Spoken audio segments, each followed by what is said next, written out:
the water's fine, homie, jump into the deep end. Sow it, you will reap it. We talking how to start it, how to grow it, how to keep it. Take a deep breath.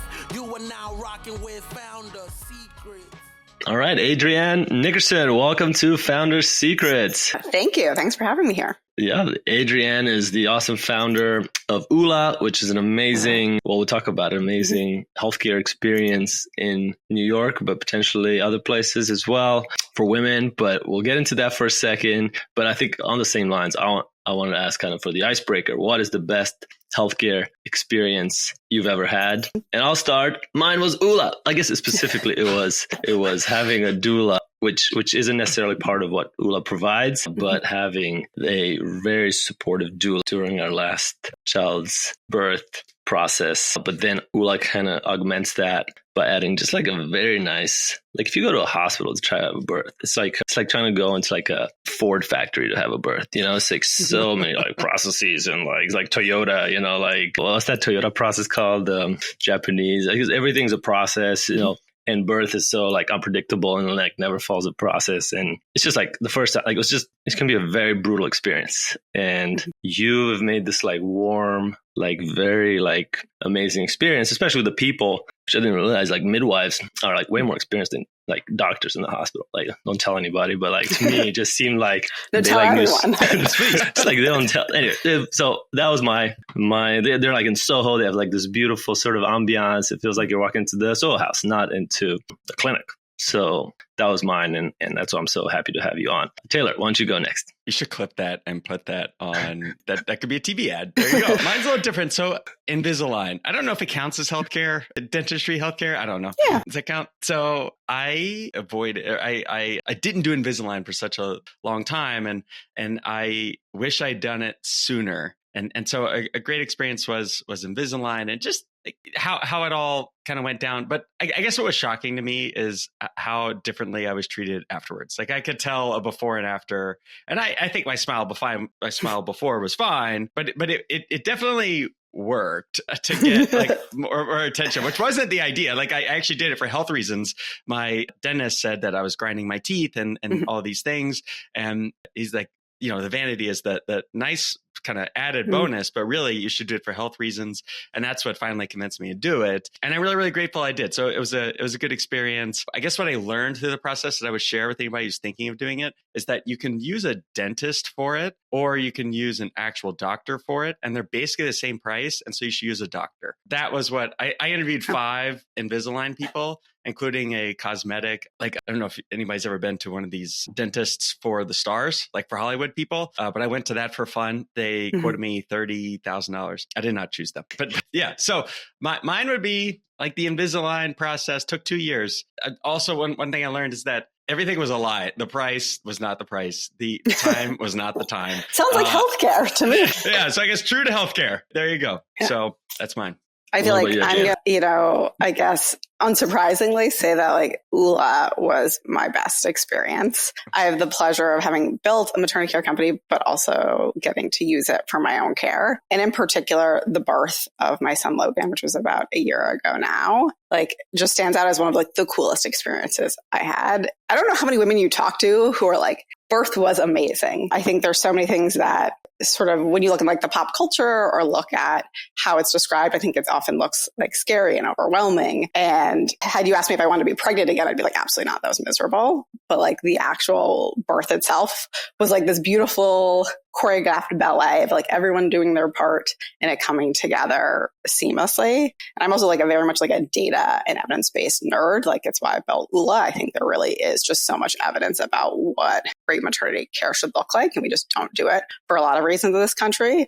And so if you look at my particular experience, it is just like check, check, check at every step. It was like exactly like textbook what it should be. It was everything from like at 39 weeks, I was done. It was my second kid, didn't want to be pregnant anymore. Was able to have like a conversation with my provider about my options where I was like counseled and not felt to be like judged that I was considering, you know, having like the kids sooner, not waiting till like the 41 weeks or whatever, to being able to labor at home, which is evidence-based, until it was time to go to the hospital and have someone counsel me on when I should like show up to the hospital. Fast forward to getting to the hospital, also having a doula, because I do think there really is like a team-based approach to care, and not having to get an IV in the beginning because there was no need for an IV, and having my doula make sure I stayed hydrated through the pregnancy, to having intermittent monitoring instead of consistent monitoring because it's actually shown to lower your risk of C-section, to being able to, labor in a shower. And so using other pain methods, like I think every woman should figure out the right one for them. I was able to use a shower as a part of it. So I used hydrotherapy. I got to deliver and have the baby immediately skin to skin on me and have the pediatrician actually do the examination with the baby still like on my chest as opposed to taking it somewhere else to do it. And then I got to be in like postpartum with having folks come and counsel me on lactation. And I got dismissed and went home after one night and had people following up with me like a week later to check on me instead of waiting for the 6-week visit. So like at every turn, it was bringing like humanity back into the process and also just the best way to like deliver a great experience and outcomes and care. So it was cool. I would do it over and over again, but I just don't want to be pregnant again. So probably not. Wow. So that's amazing. Before we get there, you previously co-founded Robin Care. Is that right? Which is focused on cancer support. Maybe you could talk about kind of why you did that or how that experience led you to go to maternity care. Yeah. Maybe at first blush, oncology seem that similar. I actually say in a lot of ways it is, at least for the patient, in the sense that your whole life sort of changes and often like your identity changes through both experiences. And so I think that they really share that similarity. I also think in building both of the businesses, something that like we changed doing Oula that I wish I had thought about while doing Robin Care was just how much like your provider becomes your quarterback. It's like your PCP, like no longer really part of the picture. You're like dealing with your oncologist, or obviously in pregnancy care, you're dealing with your OB or your midwife. And previously in Robin Care, we really built like support to wrap around the patient during their cancer journey, supporting the emotional, the social, the financial pieces around it. But like we went around the doctor. And I think in building Oula, I just realized how much more important it was to be the provider ourselves, to be able to really have that holistic impact on the patient. Because the blinders are sort of on in the experience. You're not like looking for the other things. You're just so enveloped in what's going on. And so I think we took that lesson into like what we were building at Oula and really said like we couldn't just sort of wrap around the issue. We really needed to like be rebuilding it from the ground up. And so I think that was probably like one of the things that's most informed how we ultimately built Oula. And then I think the second thing that I really take from having built in the cancer space was the importance of community and how much just like being seen by other folks who are going through the same experience. You can't even like put like a value on that. It's just so important. It's such like when I think of my own pregnancy experience, I think of, while I was pregnant, you can see people put out this picture of it being like glowing and amazing and feeling like they're like, I don't know, transformative or transcended. I was miserable the whole time. It was great to talk to other women who are miserable, to be like, oh, there's something not wrong with me. Like it's normal to have like varied experiences while you're pregnant about what that looks like, to having the birth of my first son. And I didn't immediately feel attached. I wasn't like, oh my gosh, like I love this thing so much. Obviously like loved him, but like just didn't feel that thing that so many people described. And so to be able to talk to other women about that was like being able to feel seen in that moment, to like really struggling with lactation and like crying in the shower and talking to other women why it's hard. And so all these moments in which like community and connection is so critical to the healthcare experience, but is so often left divorced from it. So in building Oula, we were really intentional about the community. We did group classes from like the start. We now do like an Oula sort of class in postpartum to bring women together and to give them additional support there. And like the more community offerings that we're sort of testing and figuring out the right way to really infuse community into the healthcare experience, because it's so critical. Yeah, so Oula has physical location. How many physical locations do you have now? We have 3, and we just announced today off the presses that we're going to Connecticut in partnership with Stanford Health. Norwalk. Yeah, I will be opening 2 clinics over the next year in Connecticut. So the goal is to expand geographically to outside of New York. Yeah, I would say the goal is to like make this the standard of care everywhere in the US. Like it should be team-based care. It should bring together best of midwifery and obstetrics. And it should be that, anywhere someone is out seeking maternity care. And Oula would like to be a big part of that, but we'd also just like to change like the industry and how everyone is doing it. I think it's really cool to see that since we launched in New York, that other hospitals have started offering midwifery programs that weren't before. And I think that's a testament to them seeing us do it and do it well and realize that there was really a need in the community for it. So I have a dumb question. I don't come No from dumb healthcare, questions. and my wife has not had a child yet. And so how does when I hear things like this, like it sounds so obvious to me that we should be doing these things, right? That the system should support it. So when I hear these things, I think to myself, well, maybe it's because it's more expensive or it's not scalable, or it's difficult to scale because you need hundreds of thousands of people to do this. Or is it just that someone didn't have the right idea, like you did in the vision and the pushing it through? Is it a kind of cost matter? Like how do the economics of a business like this work? Like, it's definitely not the cost that's the barrier to it. Like, overall, when you look at how most countries like have designed like their healthcare system, and ones that I'd say like are focused really on value, which is most like European countries, right? Midwifery care is the bedrock of their care. Like, probably 80% of deliveries have midwifery involvement. It's like almost the exact opposite in the US, right? About 10% of deliveries have midwives in the States. So it's not really like a cost equation. Midwifery or midwives in general get paid a lot less, which is a whole different conversation, but is true, than OBGYNs. And so it doesn't really, or isn't driven by cost. When I think of like, why is the system the way it is in the US, I sort of point out a few different things. One, which is we have a really like physician-centric culture. We actually had a history of midwives in this country, but it was predominantly Black midwives. And through many things that sort of drive systemic racism in this country, they were sort of pushed to the outside, and the field of obstetrics became the field of white men providing the care. And they really pushed those other providers sort of to the outside and convinced women that it wasn't safe unless it was being done by them and being done in a hospital. And so I think we really struggled for a long time to like undo that legacy in our country and embrace something that we have really sort of pushed to the side for lack of a better word because of racism. So I think we just have real like systemic things that have driven it that take a while to sort of unwind and undo. And then I think as a result, we built a lot of systems that continue to like reinforce it, which is like most of like the hospitals, like the way that the most way in which like OBGYNs get trained, they get trained in hospitals, and they have residency programs that like provide for their initial sort of skills development. And we don't have the same program for midwives. And so you don't have like the same like almost investment in the workforce that's required to grow and sustain the care model. And for a while, we had a health insurance system that didn't really reward it or incentivize it. So many health plans still pay less for midwifery delivery than they do for delivery. So you have all of these things that have sort of built on one another that require like unwinding, unbuilding the system to really give women the options that they should have it. So are you all paid for by insurance? So if someone has a certain type of insurance, they get, so it's cost free or like the same-ish cost? Yeah, they're not going to pay any more coming to Oula than you would to like any other practice you were considering for your care. Oh, interesting. So there's no cost difference for the patient, for the mom? Nope. Interesting. We thought that was really important, right? Like, we didn't want this to be a concierge offering or like only available to like the 1%. There are a lot of places in the US where you can get really good care if you're willing to spend the money for it. And like, that wasn't what we were about. So no, you're not paying more for us than going to any other practice. So for a visit, it's like a typical, like you show your insurance card, you get a copay. And then for the delivery, a lot of deliveries still happen in the hospital. And you work with one or more hospitals right now? How many? Yeah. In New York, we work with Mount Sinai. In Connecticut, we'll work with Stanford Health.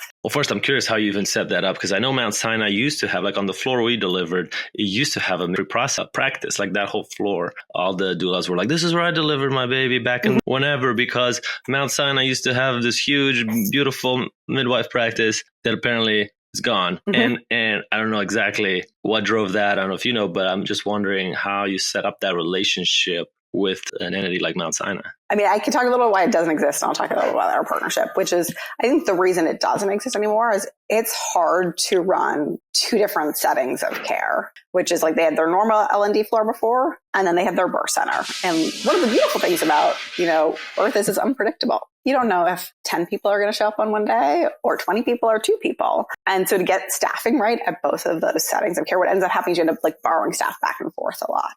So like your labor and delivery floor is busier than you are while you're taking someone from the birth center center and vice versa. And so I think they really struggled to get it right, to try to have to run both settings at the same time. Or at least that's my perspective. They've never said that, but I think it is operationally incredibly difficult to do it. So I think in some ways, like the partnership is so great with Mount Sinai because they're able to work with a practice who's sort of like within their existing labor and delivery floor, saying, how do we give that birth center-based experience? Like when I walked through all the things that I thought were evidence-based, that's often what you get in a birth center-based experience. Like you're not forced to be like hooked up to an IV pole if there's no reason to be hooked up to an IV pole. You're not on continuous monitoring unless there's been something with like the fetal heart rate that says like you should be on it.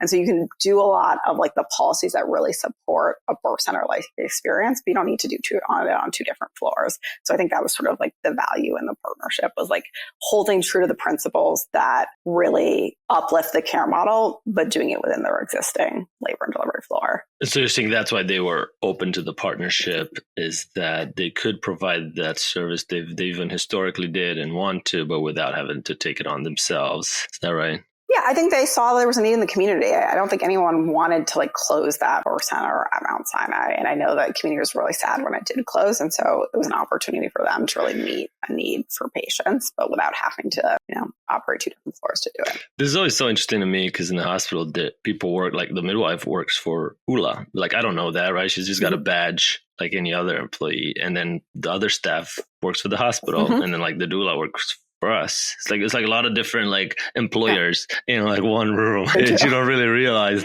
And like, I guess it seems to me then you get paid like I know for a birth, insurance pays some lump sum to the hospital, and it's like a facility and then the services component. But I don't know how exactly then does it get to you? Like, does the hospital then turn around and gives you the part of that? You have like an agreement that part of it goes to you, or how does that work? No, I mean, for the most part, like it's sort of a separate thing, which is like we bill insurance for like our what they call a professional fee. So the work that our providers do, and then the hospital bills for their facility fee. And so in that sense, the funds flow are really different. How do you get patients? Like how do they hear about you? How do you acquire? Because, it's so, for a while, like recurring revenue was the rage of everything, right? And, a mom might have 2 kids, 3 kids, but probably unlikely to have 8, 10 kids. So it's not like a huge recurring revenue model. So I assume that it's word of mouth or they hear about you somehow. How did you think about that when you started the business and you didn't have a name? Well, it's not recurring revenue, but you do ongoing women care. So, right, you build a relationship during pregnancy care, and women need ongoing GYN care. So we do at least a longitudinal relationship with women, although often started during pregnancy care. Although some people do come to us now for GYN care before, like maybe they're thinking about getting pregnant in the next couple of years, but want to sort of start building the relationship. Or maybe you've heard about Oula, but don't quite know what a midwife is and want to test drive it before it's like the main event. And so we get people before their pregnancy and then for ongoing care. And so I think like that understanding that piece of the relationship and thinking through how we were going to support women longitudinally was important from the very beginning. But I realized I forgot. I missed the second part of your question. How do you get them? Oh, how do we learn? How do they pick us? It is the most self-directed specialty out there. And by that, I mean, if you're going to a cardiologist, someone probably told you which cardiologist to go to. It was probably another doctor. OB or midwifery care, like a patient is out there saying, I'm looking for a particular experience. And so I'm going to go talk to my friends about who they used, or I'm going to go on a Facebook group, ask them who's a great provider. And so a lot of it is really word of mouth driven. And folks are searching for it that way. So they'll find it in another friend telling them. They will find out about it by doctors or professionals, but I'd say it's sometimes they'll find out from an acupuncturist or doula or someone else sort of tangentially related to the birth, experience, but maybe not a provider themselves. And then, all the sort of not more boring ways, but social media. And, I think we've tried our hand at influencers and other things in that realm. But for the most part, we focus really on, we have amazing patients who loved their experience at Oula, and how do we amplify those voices because they're the most compelling in helping other women and birthing people know where to go for care. Are they mommy influencers? Did that work? I don't know if I'd say they're mommy influencers. I would say we have patients who already come to us, have chosen Oula for their care, and for whatever reason have a following and are looking to tell about their story. So their identity is maybe not about being a mommy influencer because maybe it's their first kid. They didn't build their following based on that particular identity. but in the way that many influencers are sharing so much about their lives, like it's hard not to share about your pregnancy. It's like, it's sort of inherently this thing that you want to talk about. And so in that sense, we've worked with a lot of micro influencers. But what I love about doing it with Oula is it's very authentic, right? They've already picked Oula for their care. You're not going to convince someone to like, as an influencer, come to like Oula because you're like paying them. You're like, no, you're going to like where you want for your pregnancy care, as you should. And then you want to tell people about it. So I think we have a nice, real authenticity to the folks that we're with. You always talk about listening to your customers. And so I was going to ask kind of what's the time how maybe some stories of when patient feedback led to you changing Oula. Like I'll share one thing I really appreciated is, did you know if you go to an OBGYN or practice, you can't bring your other kid? We have 2 kids. So like there's another kid, which you can't just leave them, by themselves. Or someone's got to look. But a lot of these places just don't let you come with like, it's just like, I don't know. It's like it's a rule, right? And you guys do. And it was such a magical experience for the older one to see the heartbeat and all these little things that, again, wouldn't have happened anywhere else. And it's like a tiny little thing. Like it doesn't require any more work on you guys except kind of managing this toddler running around. But maybe talk about, what are some other things you've learned from customers that you've adopted for Oula? I love that one. It's so funny. I think part of that example is just like a framework that we like need to change in this country, which is like, this is a life event you're going through. Like, it's not just a clinical condition. And so part of it is like seeing like the humanity and like your patient as a result, which is like, they have another kid. Like, why can't they bring them? Like, well, does that make sense? So I do think it's like a real reframe that needs to be had about maternity care because it is so unique and so different than anything else you sort of access the healthcare system for. But to your point or your question about what have we changed? I mean, we changed fundamentally the whole entire business, which is we started out saying that we wanted to rebuild maternity care. I think there were like 2 theses of like what needed to change. For us, it was like, okay, like you need to change the care model itself. Like the people who are doing the work aren't the right people. You sort of want the right expert at the right time. And that means bringing together midwifery and obstetrics. Second to that was also saying like, but is it working in the hospital? Like it is this place where it can feel like a factory assembly line. There are lots of things that can be challenging about doing a hospital. And so we wanted to build more centers as well so that we were sort of doing both, candidly. And like we were raising for brick and mortar business. Like there isn't really an MVP. So we went to raise, we're like, we're not going to be able to raise like the amount of money for a birth center. Let's get like the first part right. Let's test the model, make sure like the care model piece resonates, and then we'll go build the birth center. And then we realized in talking to like our early patients who like showed up in like volumes that like they didn't actually want the birth center piece. Like they liked this idea of best of both. They wanted the holistic care model. They wanted midwifery and obstetrics, but they wanted like, if something goes wrong, I want to feel like I'm at a hospital. Like I'm okay to take the trade-off that like it might feel over medicalized, might have these other things that I don't like,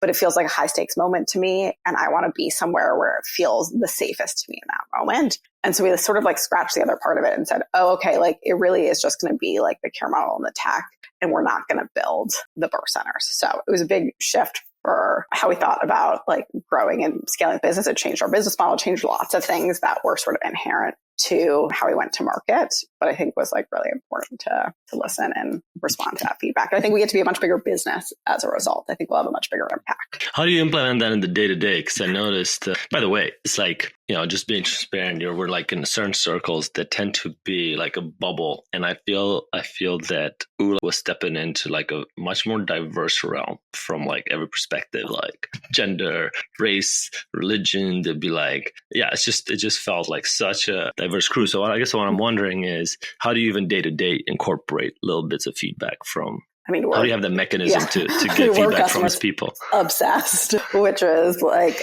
we just did actually a training with our like entire clinical team. I think we had landed on like Oula Academy as the name of it, but it was really about like, how do you like even instill in our providers who are amazing? Like, we have the best providers hands down. I think there's something about midwifery school in the first place that really makes you really patient centered, but they're still not like always given like the best like tools to, I think, like understand what it is that a patient needs and solicit that feedback and make changes. So we did some of that even with our providers of saying like, how do you do a better job? Even though like, I think you're the gold star, best providers in that space, to like, we survey people after every single visit. So we send them an Net Promoter Score. We ask, how are we doing? And we look at that data religiously. We look at it in our weekly like leadership team meetings. We work at our board meetings, and we're always taking the like what could we do a little bit better, and never say that, okay, like that person who had like a billing complaint, like, oh, like healthcare just sucks. Like people are always going to have billing problems. You're like, no, there's always something we can be doing better. I think we got complaints early on about people not understanding their hospital bill.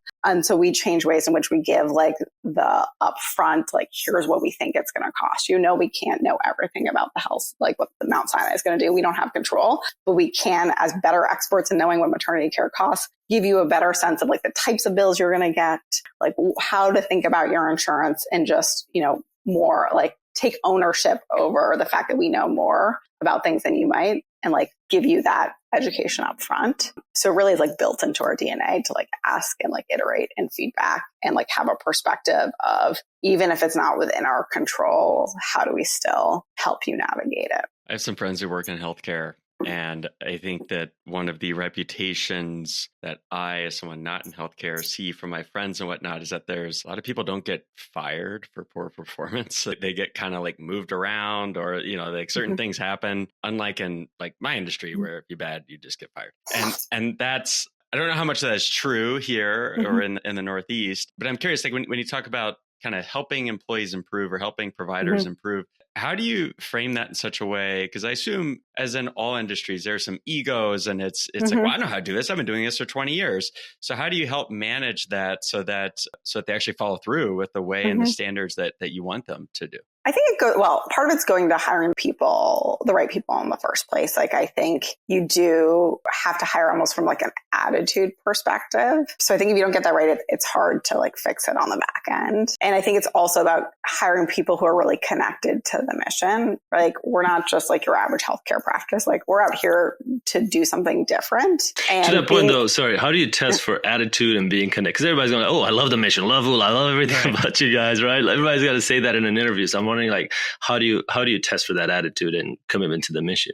Yeah, I think you do it different ways. Sometimes we do you actually just give people like feedback live in an interview and you see how they react, right? Like people who like are able to take feedback in an interview, like give you, their demeanor, how they react gives you such a picture of like how coachable they're going to be. And so I think that is a part of it. I think we also talk a lot about how do they view the other stakeholders in the system. So like, what is their perspective on hospitals? What is their perspective on OBs? Like, because you can particularly, I think, the midwifery workforce, you see like a range of views towards like the system. And you can understand why they've been sort of pushed to the side of the system, but how they respond to thinking about the value of an OBGYN or thinking of the value of the different stakeholders gives you such a viewpoint on like their collaboration. And so I think we look at those sorts of things, but then you're also just like selling them on like why to come to you in the first place. And so often the communication though, of when you're asking someone to do something different, you have to root back to like the mission and say like, how does this help us do what we're out here to do? Which is like, if we need more women to like pick Oula for their care, it goes back to how do people hear about us? Well,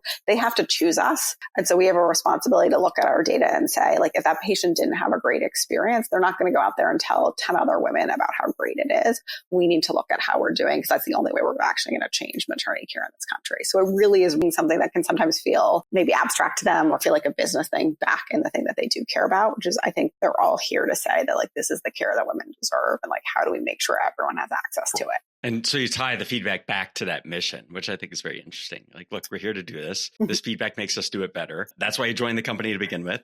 And therefore, you're going to listen. Like that, is that kind of the idea? Yeah, I think clinicians, why do you become like a midwife in the first place? Like, it is hard to be a clinician in this country. It is an incredibly hard job. They all do it because they deeply care about patients. And sometimes it's just time to like remind them of like how the thing connects back to that, because it's hard day in and day out to work in a system that like burns you out and which is incredibly like hard to do the job. And so sometimes it's just taking the space, I think, to connect back to why they all do what they do, why we're so lucky that they do. Well, shifting gears a little bit to fundraising, AI says you've raised $50 million. Is that close to true? Sounds about right. And starting in 2020, all through the craziness of 2021 and the down and the ups, and maybe talk about kind of, especially in the, like you mentioned, the brick and mortar is not what assess, business might get in that time period. And there's been a bunch of brick and mortars that have struggled through these years. So maybe talk about how you've managed to navigate the fundraising through this. I think grit and resilience is probably, I don't think there has been no silver bullet. We raised in two we've raised 3 rounds. 2 of them were in really hard times to raise. We raised our very first one 2 weeks after the world shut down. We went out in April of 21. Had we waited even a quarter, it would have been such a different experience because the market did start ripping and people it was crazy end of 2020, end of 2020 going to 21, but definitely was not we were often most funds first check that they had written after they had stopped writing everything, waiting to sort of understand what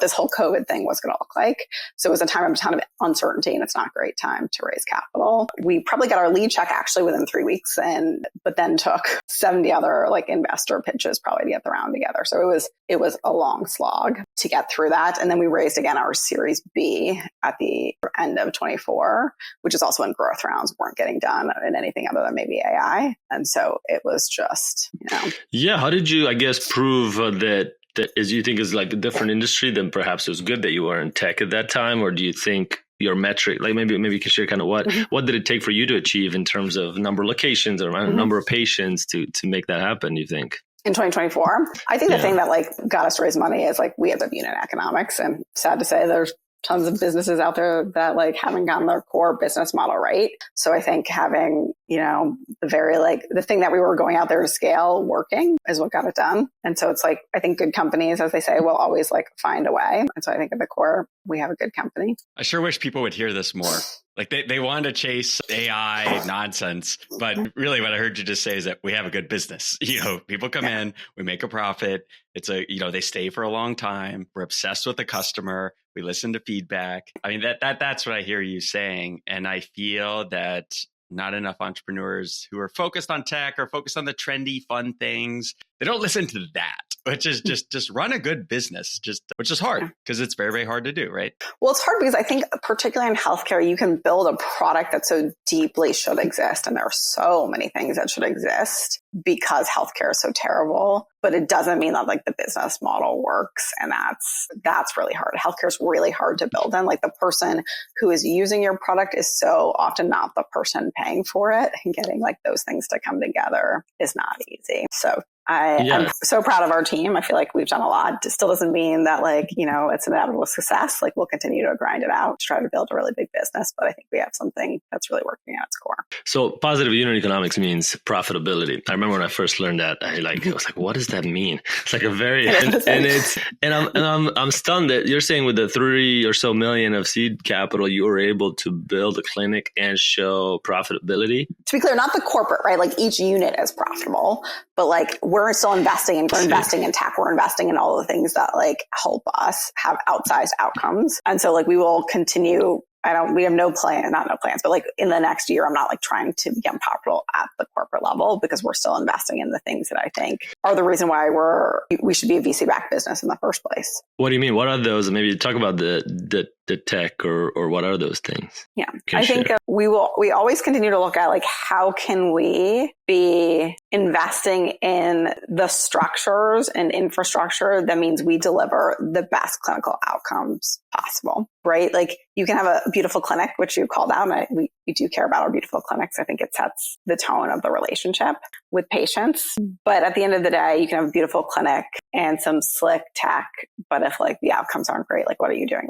We're in healthcare. They really matter. And so we do spend a lot of time on sort of the clinical R&D, understanding what's coming out in the latest evidence and how do we bring that into our platform. So there's a lot of stuff in kind of remote monitoring, in hypertension. And so we built that into our platform for both antenatal and postnatal care, that we're getting the blood pressure checks and that it's getting escalated to the right people on our team so that we're managing it, right?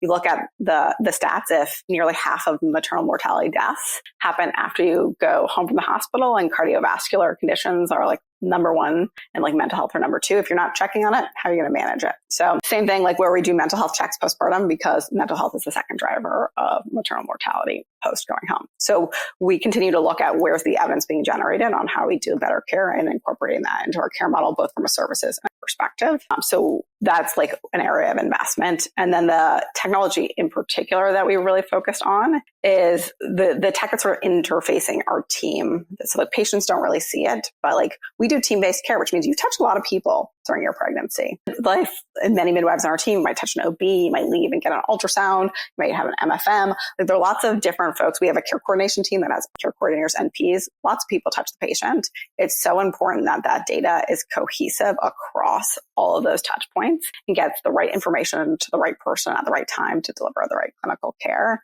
And so we spend a lot of time on that internal tech that surfaces the right information to the right person to be able to deliver that excellent clinical care in a standardized way over and over again as we scale. It sounds like are you also building like your own system? Do you guys use eClinicalWorks maybe I saw, or what do you guys use? Athena is the EMR. Athena. But like they're billing systems. They're not built for episodic care or team-based care. So our stuff sits on top of it, but like reads and writes back and forth with the EMR. So it's integrated, but like sits on top. I see. Cool. All right. Well, last question before we go into hacks, kind of maybe where do you see Oula in the next 5 years? Are there, it sounds like maybe California? Or? I mean, I will be in most major metro areas, I think, within 5 years. We do focus usually more on kind of the major cities just because of the sort of it's a density question when it comes to births. If you sort of look in rural areas, it's lots of hospitals are closing their labor and delivery units. And at the end of the day, it's just for low volume. And so we do focus generally on sort of major metro areas. But I think I said something sort of similar earlier. I think we care as much that we are in all those areas as we've also just changed the paradigm and have helped other folks figure out what this like midwifery and obstetrics collaborative care should look like so that, anywhere someone's going for care, they're able to have this as a choice. Awesome. Well, thank you. As we go into our hack, life hack or any hack of the week, Taylor, do you want to get started with a hack? Yeah, Ooh. I've got a different one. It's QSBS. Flavio, you're actually, I think, maybe the first one to tell me about this. But it's You're an entrepreneur and you didn't know about this? I didn't. I'd sold a company and didn't know about this. So qualified small business stock. It's the greatest tax hack of all time. I think all the other ones are rounding errors compared to QSBS. So QSBS is a way for certain small businesses, and small is loose, but certain businesses to sell the business and pay zero tax up to $10 million per taxpayer, which is an important piece. You can actually make it higher than 10 million because it could be a multiple of how much money the person invested. But for simple math, what it allows one to do is you could sell the business. And let's say I own a business. I could give shares to my wife, and now we have $20 million of exemption. Also, there are certain states that if you live in them, you also don't pay state tax. New York happens to be one of them. I moved to California, and California does not happen to be one of those. Yeah, isn't that awful? So California also doesn't have capital gains tax. So California taxes all capital gains as income. So California is basically the worst state to live in and sell a business. I'm sure they did it on purpose. But the QSBS, you have to be a C Corp, which is a big thing for a lot of businesses. You had to be worth less than $50 million at your fundraise. And you must be in a qualifying business. So what this means is that it was designed for tech. I mean, it was written in the 90s, but it was designed for kind of tech businesses. So you can't you can't be in healthcare, unfortunately, or you can't perform services. No. Can you? All right. Well, it depends on how you do it, right? Like that's a different conversation, but Wait, are you guys are a QSBS? Really? Yeah. Oh, look at that. See, so what I have learned through talking about this is that I'm reading it from a website that Carta is talking about it. And what I've learned is that, and also talking to lawyers about this, it's there's a lot of well, it depends on how you frame that or what type of what is what seems pretty clear is not eligible is anything in consulting. So if you're an accounting firm, if you're in professional services, very, very difficult to talk your way into QSBS. But if you're in a lot of other, especially tech adjacent or you sound kind of tech, this is the greatest thing of all time if you plan on selling a business. So I can't believe, well, maybe we've talked about it in the pod before, but yeah, right. That's my hack. What about you? So you have some lawyers to scold about if they didn't tell you. Well, my current business is definitely QSBS. We raise money around it. But when we were talking about it, I was surely I'm misunderstanding this, And then the stacking, and if anyone's interested, you can Google QSBS New York Times, and the Times actually wrote a really good article about how it's being abused in the Silicon Valley. I feel like you don't want to draw attention to that. That's what I said. I was why are we talking? But sure, we talk about it in these circles, but New York Times should not be writing about this. Like, that's not what we want. Well, my hack is gifting. So I started doing this small gift to our key partners that send us referrals. And initially I was going to do knives, like a set of knives, but I landed on like a grilling set, which includes a knife, but also like tongs and brushes and all this like stuff you need for grilling. A lot of our partners tend to be in like smaller towns, I think more like barbecue intense states. And I get it on Etsy, and it doesn't cost that much. And it's engraved. And it says, maybe Taylor, you gave me this idea. Instead of engraving, we used to give them swag with our company name on it, which I think somebody told me that like, it doesn't make any sense because nobody wants stuff with like somebody else's name on it. It's like, you throw it away, you give it away. It doesn't matter as much. But if I put their name on it, so let's say you get a barbecue set with, Adrianne Nickerson on it. That's like, there's like a more emotional attachment to that because your name, right? It's not my name on it. It's like it's your name on it. And so it's already working. Like literally, I just sent my first one and that person already sent us some business. Like it's the most unbelievable thing I've done. Like, and I enjoy giving people stuff. Like it's just like nice. It's like, I love doing it even if it doesn't happen. So I know one of our Oula onesies should like somehow have like the his name on it, right? How do we like, yeah. If it has their baby's name on it, it's like a game changer. Yeah. Yeah. Adrianne, what about you? I'm not just as a life hack, but it's definitely the tool that I'm loving as I'm always trying new things right now. And it's making my founder life better. It's called Sunsama. Have you guys heard about it, used it? Oh, it's a calendar app, right? No. It's like, it unifies my life in a really wonderful way, which is like, I don't know about you, but I get hit up on like all of my channels with work. I'm getting things on Asana. I'm getting things on Slack. I'm getting things on email. And then I obviously have a crazy, like, busy calendar, and like having a unified place in which all of those things come together that I can like prioritize and just like have one place that like sort of creates calm out of the storm. And they're just, the UX is incredible. Like I've actually tried a couple. Sunsama, Sunsaa. I've used other ones that are all trying to do the same thing. Like stopped using them after a couple days because it was like more work to use the tool than like the help it actually created. And this one is just like the human-centered design, amazing. So I'm loving it. If you're looking for something to help all of your own work. And I also do it for some of my personal stuff. Like there's really good ways to bring in personal calendars and like all the things I'm doing as a mom with 2 kids. Love it. This is a very good website. It does a very good job of like showing the features. I was like, are you sold? That's a good one. Amazing. Well, thank you so much for joining us, Adrianne, and good luck with Oula. We'll be watching. Thank you. Thank you. Thank you for rocking with the homies. Taylor, Trusty, and Flavio. Seize the day, own it. Until next time, hold it down, hold it down. Hey.